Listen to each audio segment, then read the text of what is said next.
Hello friends, my name is host Eric. I'm the host of Talking with Famous People, and I'm going to begin this video by quoting Woody Allen, or paraphrasing at least.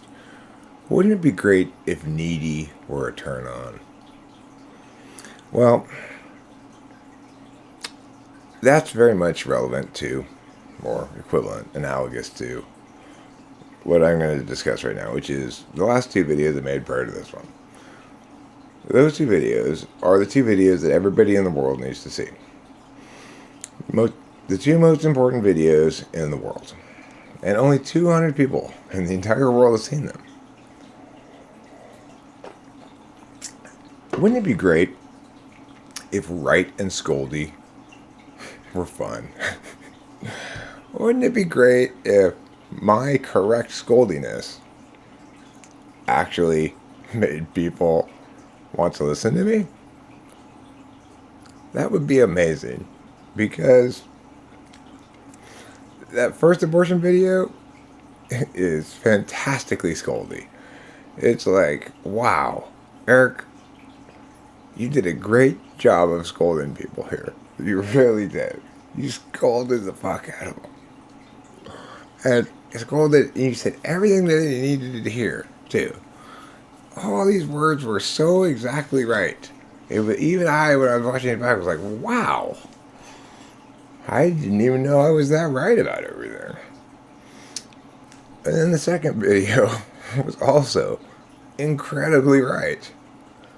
Now, the thing is, just as Wright and Scoldy doesn't make people want to watch the videos, neither does right and condescending. Neither does right and self-congratulatory. Neither does any of the other ways that I often am, you know? But the thing is,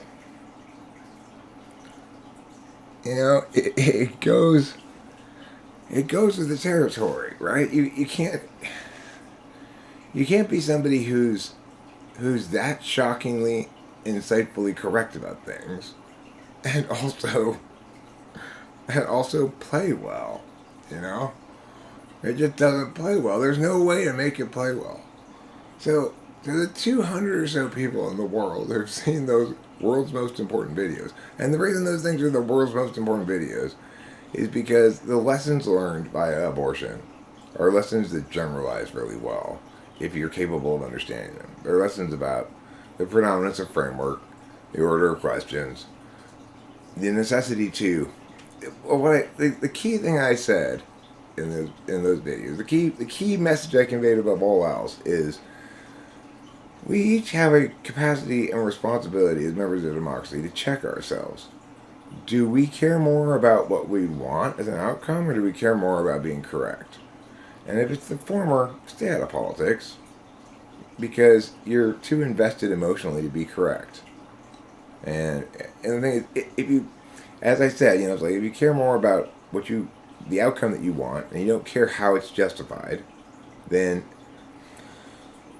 look, it's always the case when you have to resort to justifications that are bullshit. The thing you're justifying is bullshit usually, right? Almost always. So, separate but equal.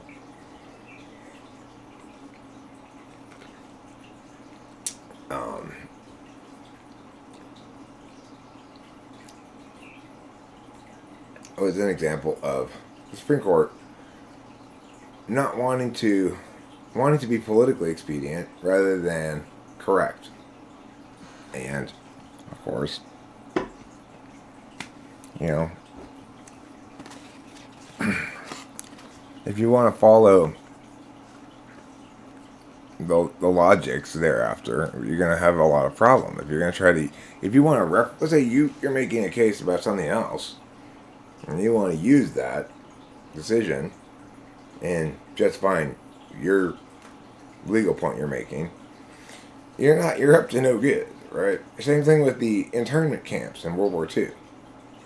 If you want to use that precedent to justify what you're advocating for, you're not advocating for anything good, that's for sure. So, like I said before, abortion doesn't necessarily have to be in that category of thing, right? It doesn't have to necessarily be a fundamental wickedness that we outgrow, which is the case with racism and I guess and arbitrary detention. Not affording people due process rights is wicked. So anyway, point is, abortion doesn't necessarily have to be that, right? But the thing is, remember the company you keep. If you're in the company of people who are saying whatever arguments, whatever bullshit, whatever loaded language, whatever conflicting frameworks, it doesn't matter what words people say, as long as I get my way, then that's bad. Okay, that is the definition of not qualified to represent the public at all. You're an interested party then. The idea of conflicting interests, that people who are doing the public's business should avoid even the appearance of a conflict of interest. And they take on that responsibility to not function on behalf of the public by expressing their own personal interests. That only people who are dispassionate are qualified to take on that role. Now, the citizenry, of course, when they're talking about politics and voting and such, they are not taking on that role as a public servant, and therefore don't have that duty to be dispassionate. So when I'm saying to people, like, you're not allowed to have any thoughts about politics anymore because you're being bad, I am being hyperbolic, okay? in that instance, you might say, Eric, aren't you lying when you say those things? Yes, sort of. I am. And lying's bad, and that's why I'm correcting it here, okay? So, I am being a little hyperbolic there, and I get that the American citizenry cannot be reasonably expected to comprise a population of statesmen. That's fine. But wouldn't it be great if Correct and Scoldy were highly entertaining to people? Incredibly entertaining. And for the couple hundred people who did watch those videos, if you watched both those two videos, you are already in this teeny tiny, minuscule elite of people who might understand the issue correctly. Why it has to be such a teeny tiny, minuscule elite, I do not know. Well, I do know. It's because someone unnamed has failed, meaning many someones, not just one, has failed to do all of the work to make me globally huge. So maybe whomever you are, you should think about maybe whether you have fulfilled your moral obligation to do whatever you can at every moment to make me globally huge. Or even if you don't make me globally huge, just those two videos. If people would just watch those two videos about abortion, because abortion is useful in the sense that it's something everybody's super emotional about, and nobody wants to hear, and everybody needs to hear, the dispassionate perspective on. Because it's both revelatory about how they're doing politics wrong. It comes with a concrete example. It comes with a counterexample of how to do politics correctly. And it explains somewhat the need to approach political questions with a body of rhetorical knowledge and parliamentary and legislative and judicial knowledge if you're going to be even meaningfully thinking about the questions. So, what the world needs in order to respect democracy is a return to an era of individuals who are statesmen, who take on that role of being dispassionate. And that needs to be respected. And it needs to be noted as distinct. That, okay, look, I've heard a lot of, but there's nobody who's a fan of that, right? There's nobody who's a fan of dispassion, because you can't be fanatical about dispassion. That doesn't make any sense. It doesn't make any sense to be passionate about dispassion. But unfortunately, if we're going to fix the world, and what's wrong with it is all linked to the same thing, right? It's all linked to the wrong voices having the bully pulpit, you know? And the solution is as simple as the entire world needs to watch those last 2 videos I made about abortion and think hard about all the lessons they can learn from those 2 videos. Now, the best way to accomplish this, of course, is to make a follow-up video in which I make an outrageously grand claim like that and warrant it with the incredibly self-aggrandizing warrant because I'm right. And exclusively so in a world of 7 billion people. That nobody else is right about this. You know, I'm sure you could find somebody else out there probably who is making the same arguments, but I haven't ever found it. You know, have you? This is the thing.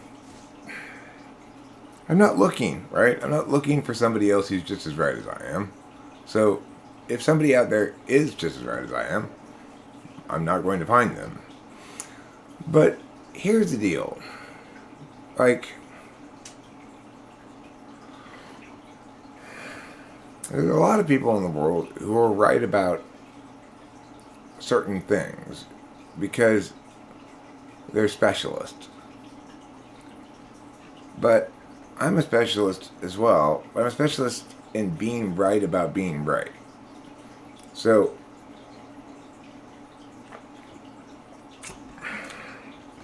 whereas other people are specialists in being right about meow. And other people can be specialists in being right about being right as well. They too can be specialists.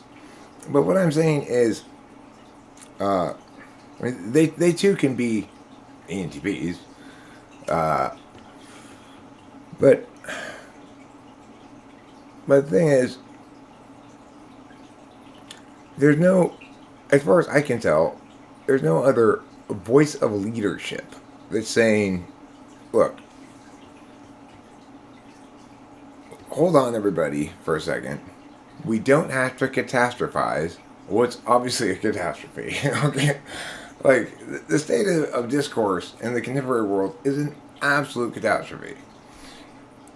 As you can see, people get in huge arguments about Roe v. Wade that never mention anything relevant to Roe v. Wade. So it's like, this is a problem. You know, it's like, that's not how we're going to get any kind of thing accomplished politically, is if we treat discourse as though it were a plaything of retards, you know? I mean, it's not. It's important work. It's the most important work there is. But the thing is, how do I go from me, you know, just look at me.